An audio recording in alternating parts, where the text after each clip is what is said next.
मेरे प्यारे देशवासियों, नमस्कार। कोरोना के प्रभाव से हमारी मन की बात भी अछूती नहीं रही है। जब मैंने पिछली बार आपसे मन की बात की थी, तब पैसेंजर ट्रेनें बंद थी, बसें बंद थी, हवाई सेवा बंद थी। इस बार बहुत कुछ खुल चुका है। श्रमिक स्पेशल ट्रेनें चल रही हैं, अन्य स्पेशल ट्रेनें भी शुरू हो गई हैं। तमाम सावधानियों के साथ हवाई जहाज उड़ने लगे हैं। धीरे धीरे उद्योग भी चलना शुरू हुआ है। यानी अर्थव्यवस्था का एक बड़ा हिस्सा अब चल पड़ा है, खुल गया है। ऐसे में हमें और ज्यादा सतर्क रहने की आवश्यकता है। 2 गज की दूरी का नियम हो, मुंह पर मास्क लगाने की बात हो सके तो वहां तक घर में रहना हो, ये सारी बातों का पालन, उसमें जरा भी ढिलाई नहीं बरतनी चाहिए। देश में सबके सामूहिक प्रयासों से कोरोना के खिलाफ लड़ाई बहुत मजबूती से लड़ी जा रही है। जब हम दुनिया की तरफ देखते हैं तो हमें अनुभव होता है कि वास्तव में भारतवासियों की उपलब्धि कितनी बड़ी है। हमारी जनसंख्या ज्यादातर देशों से कई गुना ज्यादा है। हमारे देश में चुनौतियां भी भिन्न प्रकार की हैं, लेकिन फिर भी हमारे देश में कोरोना उतनी तेजी से नहीं फैल पाया जितना दुनिया के अन्य देशों में फैला। कोरोना से होने वाली मृत्यु दर भी हमारे देश में काफी कम है। जो नुकसान हुआ है उसका दुख हम सबको है, लेकिन जो कुछ भी हम बचा पाए हैं वो निश्चित तौर पर देश की सामूहिक संकल्प शक्ति का ही परिणाम है। इतने बड़े देश में हर एक देशवासी ने खुद इस लड़ाई को लड़ने की ठानी है। ये पूरी मुहिम पीपल ड्रिवन है। साथियों, देशवासियों की संकल्प शक्ति के साथ एक और शक्ति इस लड़ाई में हमारी सबसे बड़ी ताकत है, वो है देशवासियों की सेवा शक्ति। वास्तव में इस महामारी के समय हम भारतवासियों ने ये दिखा दिया है कि सेवा और त्याग का हमारा विचार केवल हमारा आदर्श नहीं है, बल्कि भारत की जीवन पद्धति है। और हमारे यहाँ तो कहा गया है, सेवा परमो धर्मः। सेवा स्वयं में सुख है, सेवा में ही संतोष है। आपने देखा होगा कि दूसरों की सेवा में लगे व्यक्ति के जीवन में कोई डिप्रेशन या तनाव कभी नहीं दिखता।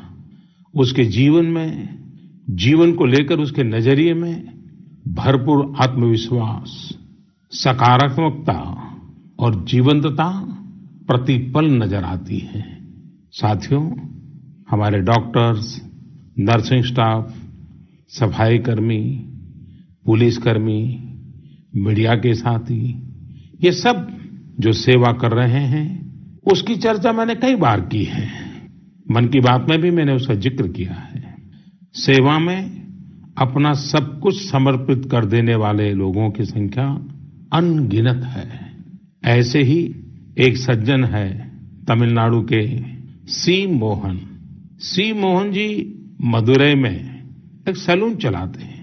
अपनी मेहनत की कमाई से इन्होंने अपनी बेटी की पढ़ाई के लिए 5 लाख रुपए बचाए थे, लेकिन इन्होंने ये पूरी राशि इस समय जरूरतमंदों, गरीबों की सेवा के लिए खर्च कर दी।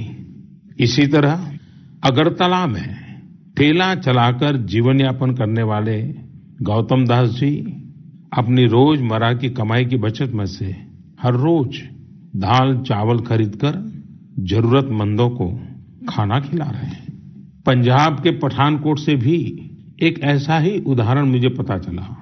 यहाँ दिव्यांग भाई राजू ने दूसरों की मदद से जोड़ी गई छोटी सी पूंजी से 3000 से अधिक मास्क बनवाकर लोगों में बांटे। भाई राजू ने इस मुश्किल समय में करीब 100 परिवारों के लिए खाने का राशन भी जुटाया। देश के सभी इलाकों से विमेन सेल्फ हेल्प ग्रुप के परिश्रम की भी अनगिनत कहानियां इन दिनों हमारे सामने आ रही है। गांवों में, छोटे कस्बों में हमारी बहनें, बेटियां हर दिन हजारों की संख्या में मास्क बना रही हैं। तमाम सामाजिक संस्थाएं भी इस काम में इनका सहयोग कर रही हैं। साथियों, ऐसे कितने ही उदाहरण हर दिन दिखाई और सुनाई पड़ रहे हैं। कितने ही लोग खुद भी मुझे नमो ऐप और अन्य माध्यमों के जरिए अपने प्रयासों के बारे में बता रहे हैं। कई बार समय की कमी के चलते मैं बहुत से लोगों का, बहुत से संगठनों का, बहुत सी संस्थाओं का नाम नहीं ले पाता हूं। सेवाभाव से लोगों की मदद कर रहे ऐसे सभी लोगों की मैं प्रशंसा करता हूं, उनका आदर करता हूं, उनका तहे दिल से अभिनंदन करता हूं। मेरे प्यारे देशवासियों, एक और बात जो मेरे मन को छू गई है वो है संकट की इस घड़ी में इनोवेशन। तमाम देशवासी गांवों से लेकर शहरों तक, हमारे छोटे व्यापारियों से लेकर स्टार्टअप तक, हमारी लैब्स कोरोना के खिलाफ लड़ाई में नए नए तरीके इजाद कर रहे हैं, नए नए इनोवेशन कर रहे हैं। जैसे नासिक के राजेंद्र यादव का उदाहरण बहुत दिलचस्प है। राजेंद्र जी नासिक में सतना गांव के किसान हैं। अपने गांव को कोरोना संक्रमण से बचाने के लिए उन्होंने अपने ट्रैक्टर से जोड़कर एक सैनिटाइजेशन मशीन बना ली है और ये इनोवेटिव मशीन बहुत प्रभावी तरीके से काम कर रही है। इसी तरह मैं सोशल मीडिया में कई तस्वीरें देख रहा था। कई दुकानदारों ने 2 गज की दूरी के लिए दुकान में बड़े पाइपलाइन लगा लिए हैं, जिसमें एक छोर से वो ऊपर से सामान डालते हैं और दूसरी छोर से ग्राहक अपना सामान ले लेते हैं। इस दौरान पढ़ाई के क्षेत्र में भी कई अलग अलग इनोवेशन शिक्षकों और छात्रों ने मिलकर किए हैं। ऑनलाइन क्लासेस, वीडियो क्लासेस, उसको भी अलग अलग तरीकों से इनोवेट किया जा रहा है। कोरोना की वैक्सीन पर हमारी लैब्स में जो काम हो रहा है उस पर तो दुनिया भर की नजर है और हम सबकी आशा भी। किसी भी परिस्थिति को बदलने के लिए इच्छा शक्ति के साथ ही बहुत कुछ इनोवेशन पर भी निर्भर करता है। हजारों सालों की मानव जात की यात्रा लगातार इनोवेशन से ही इतने आधुनिक दौर में पहुंची है। इसलिए इस महामारी पर जीत के लिए हमारे ये विशेष इनोवेशंस भी बहुत बड़ा आधार है। साथियों, कोरोना के खिलाफ लड़ाई का यह रास्ता लंबा है। एक ऐसी आपदा जिसका पूरी दुनिया के पास कोई इलाज ही नहीं है, जिसका कोई पहले का अनुभव भी नहीं है, तो ऐसे में नई नई चुनौतियां और उसके कारण परेशानियां हम अनुभव भी कर रहे हैं। ये दुनिया के हर कोरोना प्रभावित देश में हो रहा है और इसलिए भारत भी इससे अछूता नहीं है। हमारे देश में भी कोई वर्ग ऐसा नहीं है जो कठिनाई में न हो, परेशानी में न हो। और इस संकट की सबसे बड़ी चोट अगर किसी पर पड़ी है तो हमारे गरीब, मजदूर, श्रमिक वर्ग पर पड़ी है। उनकी तकलीफ, उनका दर्द, उनकी पीड़ा शब्दों में नहीं कही जा सकती। हम में से कौन ऐसा होगा जो उनकी और उनके परिवार की तकलीफों को अनुभव न कर रहा हो। हम सब मिलकर इस तकलीफ को, इस पीड़ा को बांटने का प्रयास कर रहे हैं। पूरा देश प्रयास कर रहा है। हमारे रेलवे के साथी दिन रात लगे हुए हैं। केंद्र हो, राज्य हो, स्थानीय स्वराज की संस्थाएं हो, हर कोई दिन रात मेहनत कर रहे हैं। जिस प्रकार रेलवे के कर्मचारी आज जुटे हुए हैं, वे भी एक प्रकार से अग्रिम पंक्ति में खड़े कोरोना वॉरियर्स ही है। लाखों श्रमिकों को ट्रेनों से और बसों से सुरक्षित ले जाना, उनके खाने पीने की चिंता करना, हर जिले में क्वारंटाइन केंद्रों की व्यवस्था करना, सभी की टेस्टिंग, चेकअप उपचार की व्यवस्था करना, ये सब काम लगातार चल रहे हैं और बहुत बड़ी मात्रा में चल रहे हैं। लेकिन साथियों, जो दृश्य आज हम देख रहे हैं, इससे देश को अतीत में जो कुछ हुआ उसके अवलोकन और भविष्य के लिए सीखने का अवसर भी मिला है। आज हमारे श्रमिकों की पीड़ा में हम देश के पूर्वी हिस्से की पीड़ा को देख सकते हैं। जिस पूर्वी हिस्से में देश का ग्रोथ इंजन बनने की क्षमता है, जिसके श्रमिकों के बाहुबल में देश को नई ऊंचाई पर ले जाने का सामर्थ्य है, उस पूर्वी हिस्से का विकास बहुत आवश्यक है। पूर्वी भारत के विकास से ही देश का संतुलित आर्थिक विकास संभव है। देश ने जब मुझे सेवा का अवसर दिया, तभी से हमने पूर्वी भारत के विकास को प्राथमिकता दी है। मुझे संतोष है कि बीते वर्षों में इस दिशा में बहुत कुछ हुआ है और अब प्रवासी मजदूरों को देखते हुए बहुत कुछ नए कदम उठाना भी आवश्यक हो गया है और हम लगातार उस दिशा में आगे बढ़ रहे हैं। जैसे कहीं श्रमिकों की स्किल मैपिंग का काम हो रहा है, कहीं स्टार्टअप्स इस काम में जुटे हैं, कहीं माइग्रेशन कमीशन बनाने की बात हो रही है। इसके अलावा केंद्र सरकार ने अभी जो फैसले लिए हैं, उससे भी गांवों में रोजगार, स्वरोजगार, लघु उद्योगों से जुड़ी विशाल संभावनाएं खुली हैं। ये फैसले इन स्थितियों के समाधान के लिए हैं, आत्मनिर्भर भारत के लिए हैं। अगर हमारे गांव आत्मनिर्भर होते, हमारे कस्बे, हमारे जिले, हमारे राज्य आत्मनिर्भर होते, तो अनेक समस्याओं ने वो रूप नहीं लिया होता जिस रूप में वो आज हमारे सामने खड़ी है। लेकिन अंधेरे से रोशनी की ओर बढ़ना मानव स्वभाव है। तमाम चुनौतियों के बीच मुझे खुशी है कि आत्मनिर्भर भारत पर आज देश में व्यापक मंथन शुरू हुआ है। लोगों ने अब इसे अपना अभियान बनाना शुरू किया है। इस मिशन का नेतृत्व देशवासी अपने हाथ में ले रहे हैं। बहुत से लोगों ने तो ये भी बताया है कि उन्होंने जो जो सामान उनके इलाके में बनाए जाते हैं, उनकी एक पूरी लिस्ट बना ली है।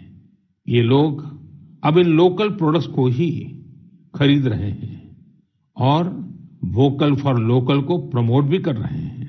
मेक इन इंडिया को बढ़ावा मिले, इसके लिए सब कोई अपना अपना संकल्प जता रहा है। बिहार के हमारे एक साथी श्रीमान हिमांशु ने मुझे नमो ऐप पर लिखा है कि वो एक ऐसा दिन देखना चाहते हैं जब भारत विदेश से आने वाले आयात को कम से कम कर दे, चाहे पेट्रोल, डीजल, ईंधन का आयात हो, इलेक्ट्रॉनिक आइटम्स का आयात हो, यूरिया का आयात हो या फिर खाद्य तेल का आयात हो। मैं उनकी भावनाओं को समझता हूं। हमारे देश में कितनी ही ऐसी चीजें बाहर से आती हैं जिन पर हमारे ईमानदार टैक्स पेयर्स का पैसा खर्च होता है, जिनका विकल्प हम आसानी से भारत में तैयार कर सकते हैं।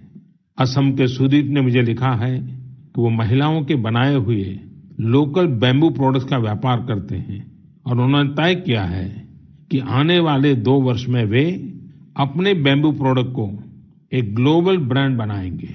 मुझे पूरा भरोसा है आत्मनिर्भर भारत अभियान इस दशक में देश को नई ऊंचाई पर ले जाएगा।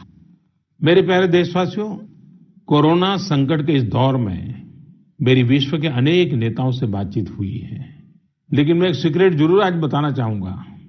विश्व के अनेक नेताओं की जब बातचीत होती है तो मैंने देखा इन दिनों उनकी बहुत ज्यादा दिलचस्पी योग और आयुर्वेद के संबंध में होती है। कुछ नेताओं ने मुझसे पूछा कि कोरोना के इस काल में ये योग और आयुर्वेद कैसे मदद कर सकते हैं। साथियों, अंतर्राष्ट्रीय योग दिवस जल्द ही आने वाला है। योग जैसे जैसे लोगों के जीवन से जुड़ रहा है, लोगों में अपने स्वास्थ्य को लेकर जागरूकता भी लगातार बढ़ रही है। अभी कोरोना संकट के दौरान भी ये देखा जा रहा है कि हॉलीवुड से हरिद्वार तक घर में रहते हुए लोग योग पर बहुत गंभीरता से ध्यान दे रहे हैं। हर जगह लोगों ने योग और उसके साथ साथ आयुर्वेद के बारे में और ज्यादा जानना चाहा है, उसे अपनाना चाहा है।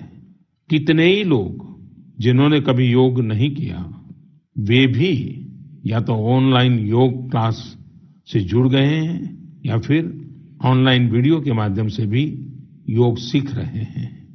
सही में योग कम्युनिटी, इम्यूनिटी और यूनिटी सबके लिए अच्छा है। साथियों, कोरोना संकट के इस समय में योग आज इसलिए भी ज्यादा अहम है क्योंकि ये वायरस हमारे रेस्पिरेटरी सिस्टम को सबसे अधिक प्रभावित करता है। योग में तो रेस्पिरेटरी सिस्टम को मजबूत करने वाले कई तरह के प्राणायाम हैं, जिनका असर हम लंबे समय से देखते आ रहे हैं। ये टाइम टेस्टेड टेक्निक्स हैं, जिसका अपना अलग महत्व है। कपालभाति और अनुलोम विलोम प्राणायाम से अधिकतर लोग परिचित होंगे, लेकिन भस्त्रिका, शीतली, भ्रामरी जैसे कई प्राणायाम के प्रकार हैं, जिसके अनेक लाभ भी हैं। वैसे आपके जीवन में योग को बढ़ाने के लिए आयुष मंत्रालय ने भी इस बार एक अनोखा प्रयोग किया है। आयुष मंत्रालय ने माय लाइफ माय योग नाम से अंतर्राष्ट्रीय वीडियो ब्लॉग उसकी प्रतियोगिता शुरू की है। भारत ही नहीं, पूरी दुनिया के लोग इस प्रतियोगिता में हिस्सा ले सकते हैं। इसमें हिस्सा लेने के लिए आपको अपना 3 मिनट का एक वीडियो बना करके अपलोड करना होगा। इस वीडियो में आप जो योग या आसन करते हुए वो करते हुए दिखाना है और योग से आपके जीवन में जो बदलाव आया है उसके बारे में भी बताना है। मेरा आपसे अनुरोध है, आप सभी इस प्रतियोगिता में अवश्य भाग लें और इस नए तरीके से अंतर्राष्ट्रीय योग दिवस में आप हिस्सेदार बनिए। साथियों, हमारे देश में करोड़ों करोड़ गरीब दशकों से एक बहुत बड़ी चिंता में रहते आए हैं। अगर बीमार पड़ गए तो क्या होगा? अपना इलाज कराएं या फिर परिवार के लिए रोटी की चिंता करें? इस तकलीफ को समझते हुए इस चिंता को दूर करने के लिए ही करीब 1.5 साल पहले आयुष्मान भारत योजना शुरू की गई थी। कुछ ही दिन पहले आयुष्मान भारत के लाभार्थियों की संख्या 1 करोड़ के पार हो गई है। 1 करोड़ से ज्यादा मरीज मतलब देश के 1 करोड़ से अधिक परिवारों की सेवा हुई है। 1 करोड़ से ज्यादा मरीज का मतलब क्या होता है मालूम है? 1 करोड़ से ज्यादा मरीज मतलब नॉर्वे जैसा देश, सिंगापुर जैसा देश, उसकी जो टोटल जनसंख्या है उससे 2 गुना लोगों को मुफ्त में इलाज दिया गया है। अगर गरीबों को अस्पताल में भर्ती होने के बाद इलाज के लिए पैसे देने पड़ते, इनका मुफ्त इलाज नहीं हुआ होता, तो उन्हें एक मोटा मोटा अंदाज है करीब करीब 14,000 करोड़ रुपए से भी ज्यादा अपनी जेब से खर्च करने पड़ते हैं। आयुष्मान भारत योजना ने गरीबों के पैसे खर्च होने से बचाए हैं। मैं आयुष्मान भारत के सभी लाभार्थियों के साथ साथ मरीजों का उपचार करने वाले सभी डॉक्टरों, नर्सेज और मेडिकल स्टाफ को भी बधाई देता हूं। आयुष्मान भारत योजना के साथ एक बहुत बड़ी विशेषता पोर्टेबिलिटी की सुविधा भी है। पोर्टेबिलिटी ने देश को एकता के रंग में रंगने में भी मदद की है। यानी बिहार का कोई गरीब अगर चाहे तो उसे कर्नाटका में भी वही सुविधा मिलेगी जो उसे अपने राज्य में मिलती। इसी तरह महाराष्ट्र का कोई गरीब चाहे तो उसे इलाज की वही सुविधा तमिलनाडु में मिलती।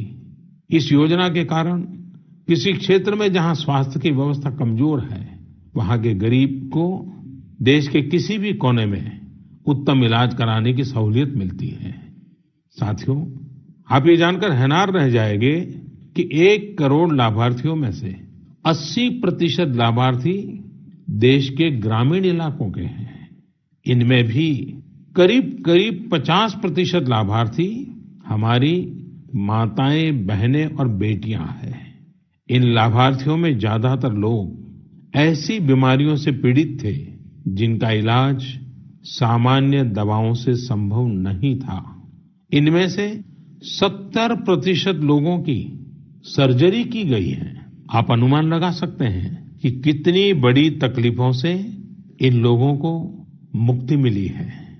मणिपुर के चुराचांदपुर में 6 साल के बच्चे केलेनसांग, उसको भी इसी तरह आयुष्मान योजना से नया जीवन मिला है। केलेनसांग को इतनी छोटी उम्र में ब्रेन की गंभीर बीमारी हो गई। इस बच्चे के पिता दिहाड़ी मजदूर हैं और मां बुनाई का काम करती हैं। ऐसे में बच्चे का इलाज कराना बहुत कठिन हो रहा था, लेकिन आयुष्मान भारत योजना से अब उनके बेटे का मुफ्त इलाज हो गया है। कुछ इसी तरह का अनुभव पुडुचेरी की अमूर्था वल्ली जी का भी है। उनके लिए भी आयुष्मान भारत योजना संकट मोचक बनकर आई है। अमूर्था वल्ली जी के पति की हार्ट अटैक से दुखद मृत्यु हो चुकी है। उनके 27 साल के बेटे जीवा को भी हार्ट की बीमारी थी। डॉक्टर्स ने जीवा के लिए सर्जरी की सलाह दी थी, लेकिन दिहाड़ी मजदूरी करने वाले जीवा के लिए अपने खर्च से इतना बड़ा ऑपरेशन करवाना संभव ही नहीं था। लेकिन अमूर्था वल्ली ने अपने बेटे का आयुष्मान भारत योजना में रजिस्ट्रेशन करवाया और 9 दिनों बाद बेटे जीवा के हार्ट की सर्जरी भी हो गई। साथियों, मैंने आपको सिर्फ 3-4 घटनाओं का जिक्र किया है। आयुष्मान भारत से तो ऐसी 1 करोड़ से अधिक कहानियां जुड़ी हुई है। ये कहानियां जीते जागते इंसानों की हैं। दुख तकलीफ से मुक्त हुए हमारे अपने परिवारजनों की हैं। आपसे मेरा आग्रह है, कभी समय मिले तो ऐसे व्यक्ति से जरूर बात करिएगा जिसने आयुष्मान भारत योजना के तहत अपना इलाज कराया हो। आप देखेंगे कि जब एक गरीब बीमारी से बाहर आता है तो उसमें गरीबी से लड़ने की भी ताकत नजर आने लगी है।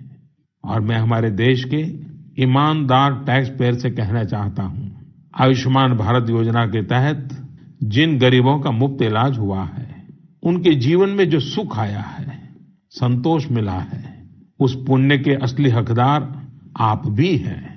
हमारा ईमानदार टैक्स पेयर भी इस पुण्य का हकदार है। मेरे प्यारे देशवासियों, एक तरफ हम महामारी से लड़ रहे हैं तो दूसरी तरफ हमें हाल में पूर्वी भारत के कुछ हिस्सों में प्राकृतिक आपदा का भी सामना करना पड़ा है। पिछले कुछ हफ्तों के दौरान हमने पश्चिम बंगाल और उड़ीसा में सुपर साइक्लोन अम्फान का कहर देखा। तूफान से अनेकों घर तबाह हो गए, किसानों को भी भारी नुकसान हुआ। हालात का जायजा लेने के लिए मैं पिछले हफ्ते उड़ीसा और पश्चिम बंगाल गया था। पश्चिम बंगाल और उड़ीसा के लोगों ने जिस हिम्मत और बहादुरी के साथ हालात का सामना किया है, प्रशंसनीय है। संकट की इस घड़ी में देश भी हर तरह से वहां के लोगों के साथ खड़ा है।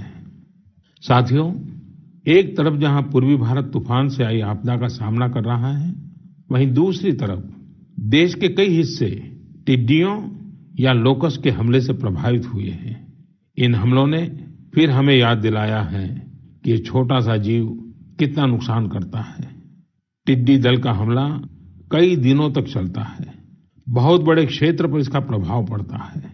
भारत सरकार हो, राज्य सरकार हो, कृषि विभाग हो, प्रशासन भी इस संकट के नुकसान से बचने के लिए, किसानों की मदद करने के लिए आधुनिक संसाधनों का भी उपयोग कर रहा है। नए नए आविष्कार की तरफ भी ध्यान दे रहा है। और मुझे विश्वास है कि हम सब मिलकर के हमारे कृषि क्षेत्र पर ये जो संकट आया है, उससे भी लोहा लेंगे, बहुत कुछ बचा लेंगे। मेरे प्यारे देशवासियों, कुछ दिन बाद ही 5 जून को पूरी दुनिया विश्व पर्यावरण दिवस मनाएगी।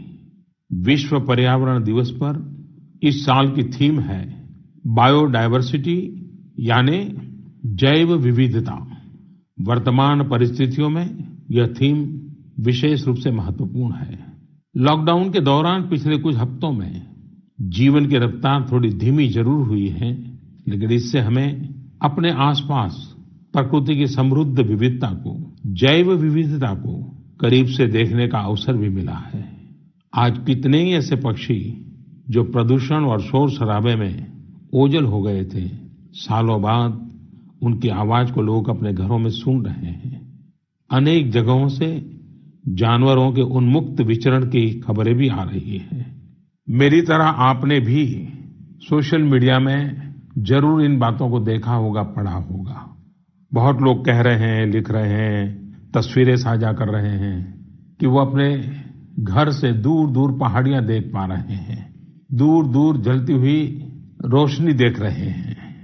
इन तस्वीरों को देखकर कई लोगों के मन में ये संकल्प उठा होगा, क्या हम उन दृश्यों को ऐसे ही बना रख सकते हैं? इन तस्वीरों ने लोगों को प्रकृति के लिए कुछ करने की प्रेरणा भी दी है।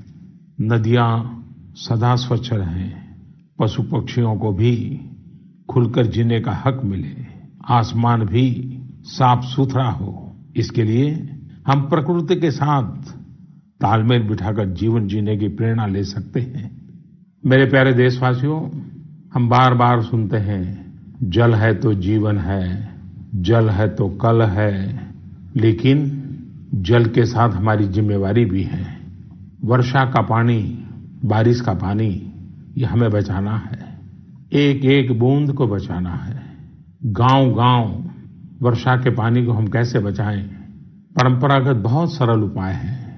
उन सरल उपाय से भी हम पानी को रोक सकते हैं। 5 दिन 7 दिन भी अगर पानी रुका रहेगा तो धरती माँ के पास बुझाएगा, पानी फिर जमीन में जाएगा, वही जल जीवन की शक्ति बन जाएगा। और इसलिए इस वर्षा ऋतु में हम सबका प्रयास रहना चाहिए कि हम पानी को बचाएं, पानी को संरक्षण करें। मेरे प्यारे देशवासियों, स्वच्छ पर्यावरण सीधे हमारे जीवन, हमारे बच्चों के भविष्य का विषय है। इसलिए हमें व्यक्तिगत स्तर पर भी इसकी चिंता करनी होगी। मेरा आपसे अनुरोध है कि इस पर्यावरण दिवस पर कुछ पेड़ अवश्य लगाएं और प्रकृति की सेवा के लिए कुछ ऐसा संकल्प अवश्य लें जिससे प्रकृति के साथ आपका हर दिन का रिश्ता बना रहे। हाँ, गर्मी बढ़ रही है, इसलिए पक्षियों के लिए पानी का इंतजाम करना मत भूलिएगा। साथियों, हम सबको ये भी ध्यान रखना होगा कि इतनी कठिन तपस्या के बाद, इतनी कठिनाइयों के बाद देश ने जिस तरह हालत संभाला है, उसे बिगड़ने नहीं देना है। हमें इस लड़ाई को कमजोर नहीं होने देना है। हम लापरवाह हो जाएं, सावधानी छोड़ दें, ये कोई विकल्प नहीं है। कोरोना के खिलाफ लड़ाई अब भी उतनी ही गंभीर है। आपको, आपके परिवार को कोरोना से अभी भी उतना ही गंभीर खतरा हो सकता है। हमें हर इंसान की जिंदगी को बचाना है। इसलिए 2 गज की दूरी, चेहरे पर मास्क, हाथों को धोना, इन सब सावधानियों का वैसे ही पालन करते रहना है जैसे अभी तक करते आए हैं। मुझे पूरा विश्वास है कि आप अपने लिए, अपनों के लिए, अपने देश के लिए ये सावधानी जरूर रखेंगे। इसी विश्वास के साथ आपके उत्तम स्वास्थ्य के लिए मेरी हार्दिक शुभकामनाएं हैं। अगले महीने फिर एक बार मन की बात अनेक नए विषयों के साथ जरूर करेंगे। धन्यवाद।